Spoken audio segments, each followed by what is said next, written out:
Good morning friends. দেখো আজকে আমি একটু বৃষ্টি পুরা তো বেটু বললো মা আজকে খিচুড়ি খাবো, তো তার জন্য দেখো পাঁপড় কেটে নিয়েছি। এখন তেলও গরম হয়ে গেছে, এখন পাঁপড়গুলো ভেজে নেব। তারপরে দেখো চাল ডালও ভিজিয়ে রেখেছি, তারপরে খিচুড়িটা করবো।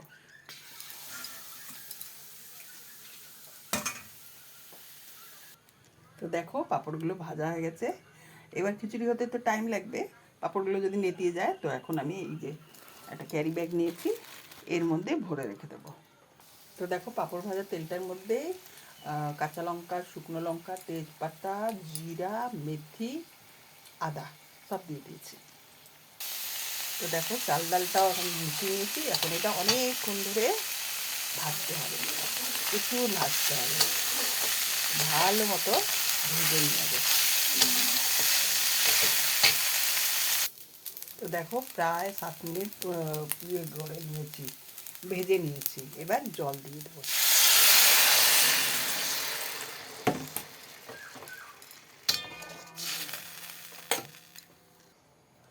এর মধ্যে একটু ম্যাগি মশলা দিয়ে দিচ্ছি, যাতে বেটুর খেতে ভালো লাগে, ফ্লেভারটা ভালো হবে।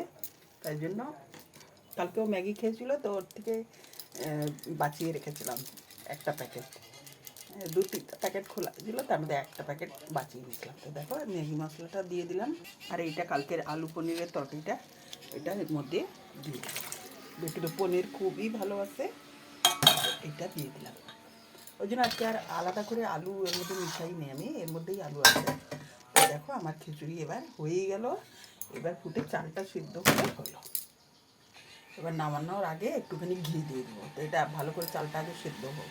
তো দেখো পাঁপড়গুলো প্লাস্টিকে ভরে দিয়েছি, এবার এটা টাইট করে বেঁধে রেখে দেবো। তাহলে আর পাঁপড়টা নেতিয়ে যাবে না, যখন খাবে তখনও মুচমুচে থাকবে। সবার খিদে পেয়ে গেছে বুঝলে, তো কড়াইতে হলে অনেক টাইম লাগবে চালটা সিদ্ধ হতে। তাই জন্য আমি ভাবছি প্রেসারে ঢুকিয়ে দিয়ে একটা কি দুটো সিটি দিয়ে সঙ্গে সঙ্গে নিবে, আর জল দিয়ে ঠান্ডা করবো, দিয়ে খুলে দেবো। তাহলে আর সেটা একদম গলগলাও হবে না, ভালো হয়ে যাবে। আইডিয়াটা কেমন হলো বলো তো, সুপার না? কমেন্ট করে জানিও। ইনস্ট্যান্টলি কেউ যদি খেতে চায় তো কী করবো, প্রেসারে ঢুকিয়ে দিলাম।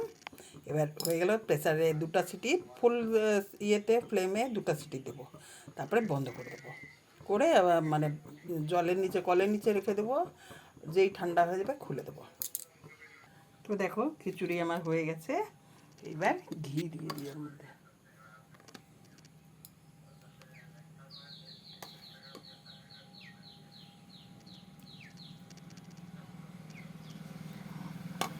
এবার ওদেরকে আমি এটা খেতে দিয়ে দেবো, একটু রেখে দিলে না জমে যাবে খিচুড়িটা।